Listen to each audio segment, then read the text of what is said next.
She shouted, "Step back, ma'am. You're under arrest," but something felt off the moment I saw the badge. It looked shiny but cheap, like something you'd find in a toy aisle. My wife stood frozen on the cabin porch, holding the box of groceries she'd just brought from town. Two men in matching blue shirts stood behind the woman, pretending to look official. The lead one flashed a paper that said, HOA Enforcement Division, which made no sense. Our cabin was 20 miles from the nearest neighborhood. My wife tried to stay calm. "This is private land," she said softly, but her voice trembled. The woman, Karen, snatched the paper back and barked, "Not anymore. You're violating HOA property codes, and this entire cabin is subject to inspection." I could hear her voice echo through the woods, sharp and full of fake authority. From inside the cabin, I watched through the window, gripping the radio I never let out of reach. I wasn't supposed to reveal who I was, not yet. After retiring from federal service, I wanted peace, not confrontation. But the second Karen reached for my wife's arm, something in me snapped. I stepped outside slowly. "You got a warrant for that inspection?"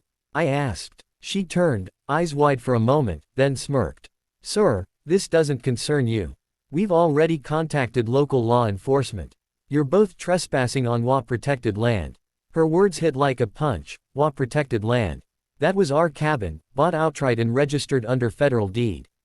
I could see my wife's eyes darting toward me, silently begging me not to lose my temper. The so-called officers adjusted their belts like they were trained for this, but their stances were wrong. No formation, no command awareness. They were fakes, and bad ones at that. I took a slow breath and said quietly, "You sure you want to play cops on my property?" Karen laughed, loud and arrogant. "You think you can intimidate me? I run this district, sir. You either comply or you'll be in cuffs." She raised her hand to signal the men, and that's when I saw one of them reaching into his pocket, pulling out what looked like a zip tie. My pulse spiked. My wife gasped. I took one step forward and said, "Last warning.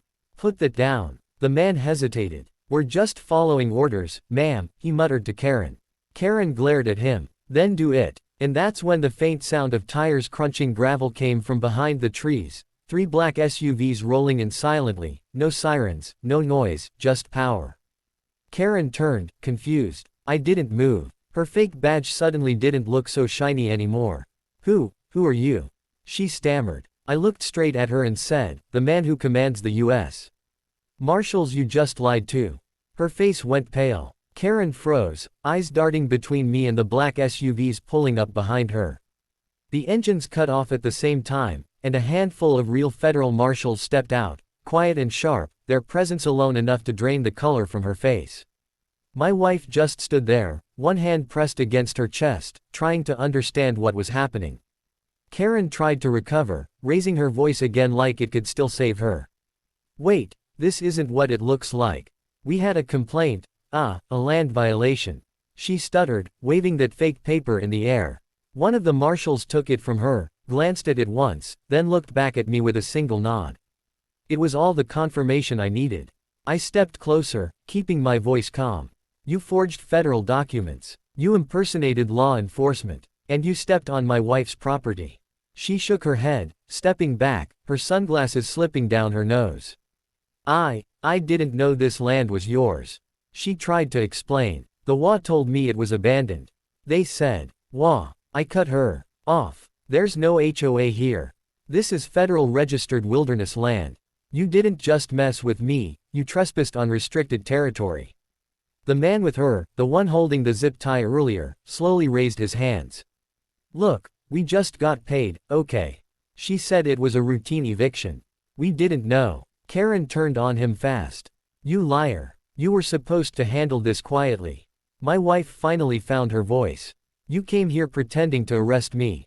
For what?" "For living in my own home." Her tone cracked, part fear, part anger. "Do you have any idea how scared I was?" Karen tried to walk away, muttering under her breath, but one of the marshals blocked her path. "Ma'am, you're not going anywhere," he said firmly. She stopped cold. That's when I noticed something, a small camera clipped under her jacket, blinking red. I reached forward and pulled it off her.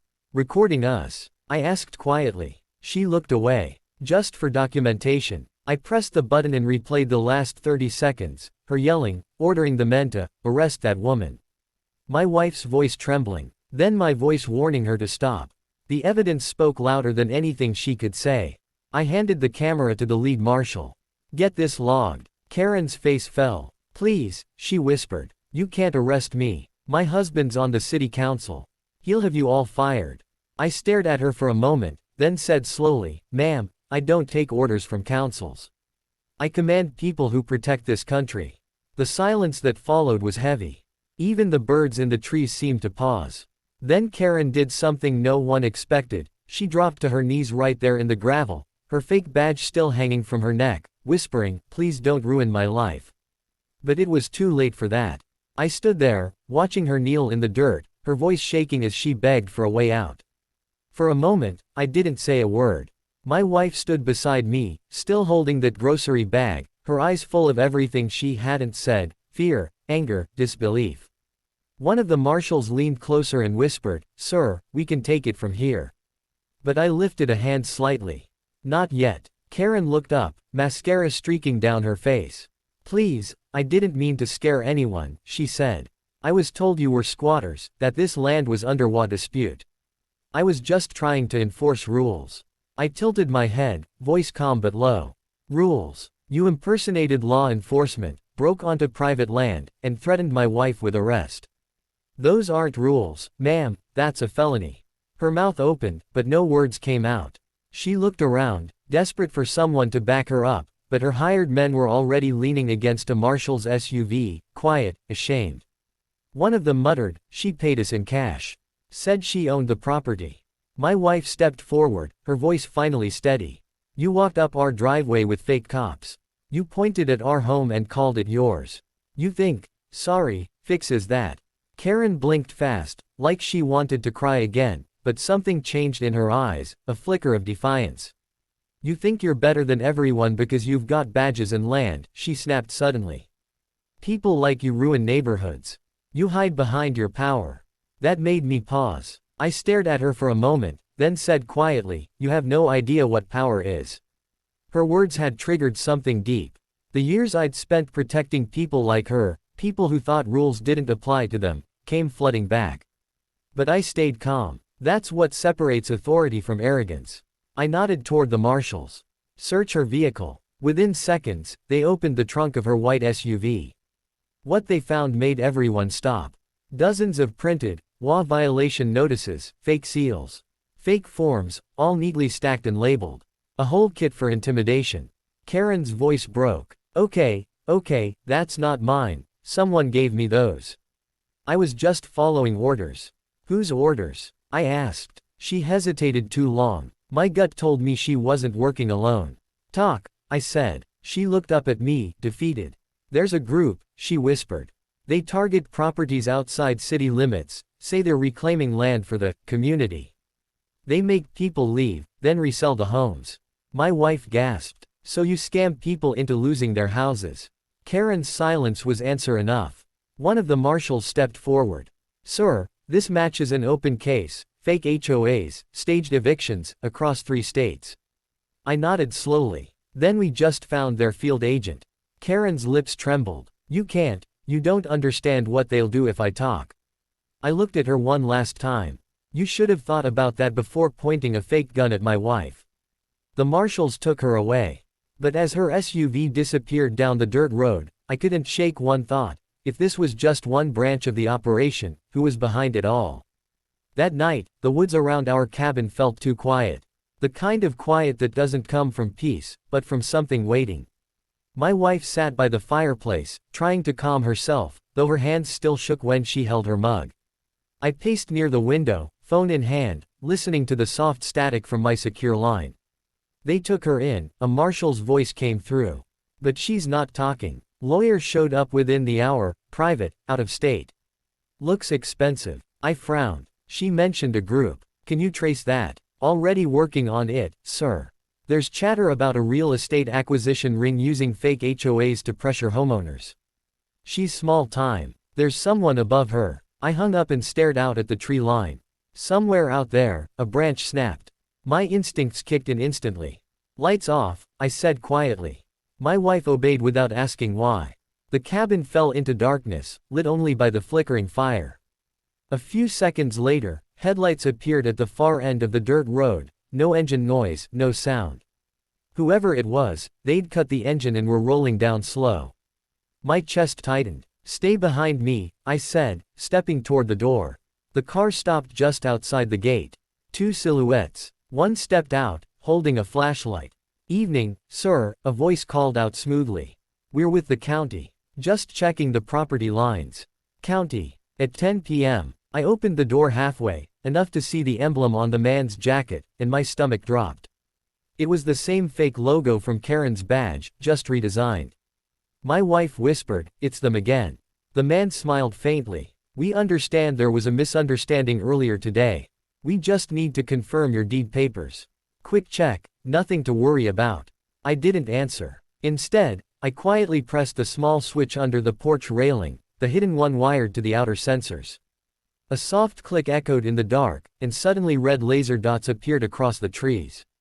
Within seconds, real marshals stepped out from the shadows, guns drawn, surrounding the vehicle. The two men froze. One tried to run, but a marshal tackled him before he made it 10 feet. The other dropped his flashlight, hands in the air. I walked out slowly, boots crunching over the gravel. "Property check, huh?" I said. "You should have coordinated with your colleague. She already tried that earlier." The driver swallowed hard, his voice trembling. You were supposed to be gone by now." My wife stepped out beside me, her voice calm but cutting. "We live here, and we're not going anywhere." I signaled to my men. "Search the vehicle." They opened the trunk, and what they found made the earlier discovery look like nothing. Inside were full folders labeled with addresses, photos, and homeowner data. At least 30 names. The lead marshal looked at me. "They're running a full-blown operation. This isn't just one area, they're statewide." I clenched my jaw. "Then we end it statewide." The second man, still on his knees, whispered, "You don't know who you're dealing with, he owns everything from the county to the courthouse." I crouched down, looked him dead in the eye, and said, "Then he just picked the wrong cabin." As the marshals drove off with the two men, I stood under the cold night sky, realizing something: Karen wasn't the problem. She was just the start of a storm much bigger than we thought. And I wasn't done yet. The next morning, the sun barely touched the tree line when my phone buzzed again. Unknown number, no ID. I answered anyway. A deep voice spoke, calm and controlled. "You should have let her go," it said. "Now you've made this personal." I didn't respond. I just let the silence stretch until he continued. "We know who you are, Marshal. We know what you did before retirement. Walk away from this, and maybe your little cabin stays standing." I ended the call without a word. My wife was watching from the kitchen, her expression pale. "Who was that?" she asked softly. "Someone who thinks he can threaten me," I said, slipping my sidearm into the holster. "He's about to find out he can't." Before we could even talk further, a black envelope slid under our front door. No footsteps, no car. Just silence, and the envelope. My wife flinched. I bent down and picked it up. Inside was a printed photo of us from last night, standing on the porch. Underneath, in red ink, the words, "Not over." My blood ran cold, but not from fear. From focus. Within an hour, I had the local feed rerouted to my system. Every trail cam, every drone, every satellite ping in a 5-mile radius. When you've spent half your life coordinating federal operations, you learn how to bring the world to your doorstep in minutes. By noon, the footage started coming in. 3 men in dark jackets had been scouting the area before dawn. Same SUV, same plates that showed up at Karen's arrest. They weren't local. They were professional. "They're cleaning up," I muttered, trying to erase the trail. Just then, my wife came running from the back room, panic in her eyes. "The files, they're gone," she shouted. "The copies of the HOA papers we kept, they're not in the safe anymore." I opened the hidden drawer where the original deed and evidence were supposed to be. Empty. The lock had been bypassed, not broken. Inside the safe door was a small black card with a silver emblem, a triangle inside a circle. The same symbol from the fake HOA badges. Whoever they were, they'd been one step ahead. I called my field unit immediately. "Code 17. Priority lock on all field evidence from case 907. Copy that, sir. But, there's more, the marshal's voice came through. Karen's transport van never reached county jail. I froze. What? Last GPS ping was 15 minutes before the bridge crossing. After that, nothing. It's like the vehicle vanished. My wife covered her mouth. You mean she's gone? I nodded slowly. They took her back. The woods outside felt heavier now, like they were watching us. I looked out the window toward the gravel road, empty, quiet, but somehow alive. This isn't about an HOA anymore, I said quietly. This is organized, deep, connected, and they think I'm done fighting. I grabbed my jacket, loaded my sidearm, and turned to my wife. I need you to stay with the marshals in town. You're not safe here tonight. She shook her head. I'm not leaving you. I looked at her for a long second, then said softly, you married a soldier. You knew this might come someday. Tears welled in her eyes, but she nodded. Then bring her back, and end this. I stepped outside, wind cutting through the pines, the same gravel road stretching into the unknown. Somewhere out there, Karen wasn't just a problem, she was the key. And I was going to find out exactly who sent her. The rain started just after sunset, soft at first, then pounding hard against the tin roof of the cabin. I stood at my desk, staring at the map pinned to the wall, red lines, dots, notes scribbled in ink. Every location where that fake HOA network had appeared across the state was marked. But there was one connection that stood out. A small real estate company registered under different names. In 3 counties, all tied to one person, Harold Denton, a wealthy developer with deep pockets, and a clean public record. My phone vibrated again. It was Agent Ross from my old unit. Sir, I think we found something. Denton's name shows up on campaign donations, same council your suspect's husband sits on. Perfect, I muttered. They built their own protection. Ross hesitated. Sir, there's more. Karen was spotted on a traffic cam 30 miles north. Not in cuffs. She's with Denton's men. That was it. The last line crossed. I grabbed my gear bag and headed out into the rain. An hour later, my truck rolled into an old construction site near Millstone Creek. Half-built condos, cranes rusting in the dark, no lights except one inside a metal trailer. I killed the engine and listened. A woman's voice, Karen's, echoed faintly through the rain. Please, I told you everything. She was saying. He's ex-federal. You don't know what he's capable of. A man's voice replied, cold and sharp. Then you should have stayed quiet. I moved closer, slipping behind a stack of concrete blocks. Through the crack in the trailer door, I saw him, Harold Denton himself. Tall, gray suit, calm like a man who believed the law couldn't touch him. Karen was tied to a chair, shaking, mascara streaked again. Denton pulled out a folder from the desk. You said he has evidence, he said.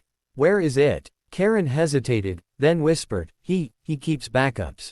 Digital. He has marshals watching the files. Denton's jaw tightened. Then I guess we deal with the marshal himself. That's when I stepped through the door.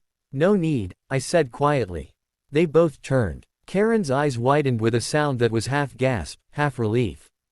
Denton froze for a moment, then smirked. Well, he said smoothly, if it isn't the man of the hour. Step away from her, I said. He didn't move. You don't get it, do you? Everything here, this land, these homes, those papers, it all belongs to me. Your badge doesn't mean anything outside your jurisdiction. I took one step closer, dripping rain onto the floor. You're right, I said. But justice does. He laughed softly. Big words. You think anyone's coming for you. My men are already blocking every road in and out. You're alone. I smiled faintly. You might want to check your phone. His brow furrowed. He pulled his phone from his pocket, and froze. Red lights flashed across the site as multiple SUVs rolled in from the ridge. Marshals, state agents, and local police swarmed the area. Denton's smirk vanished. How? You really think I'd come here without backup? I said. You've been under surveillance since last night. Every fake HOA, every fake cop, recorded, traced, and now shut down. Karen began to sob quietly, realizing it was over. Denton tried one last bluff, shouting, you have no proof. I held up a small flash drive. Every file from your servers. You should have checked who you were paying to clean your data. He lunged forward, but 2 marshals grabbed him, forcing him to the ground. His voice echoed through the rain, furious and broken. You can't stop it. You think this ends with me? I stepped close enough for him to hear my words clearly. No, I said. But it starts with you. As they took him away, Karen looked up at me with trembling eyes. I didn't know it would go this far, she whispered. I crouched down. You had choices, Karen. You just made the wrong ones. She nodded weakly, whispering, I'm sorry. Outside, dawn was breaking, gray light cutting through the rain, touching the land they'd tried to steal. My wife's voice came through my earpiece. Is it over? I looked out across the muddy field where the marshals were leading Denton into custody. For now, I said softly. But people like him, they never stop. They just hide until someone like me shows up again. She smiled through the static. Then they picked the wrong man to mess with. I looked toward the horizon, the first sunlight reflecting off the wet ground, and said the one line that would stick with everyone who ever heard the story. I didn't fight half my life for this country just to let fake cops take my wife's home. And this time, justice wasn't just served. It was earned. The end.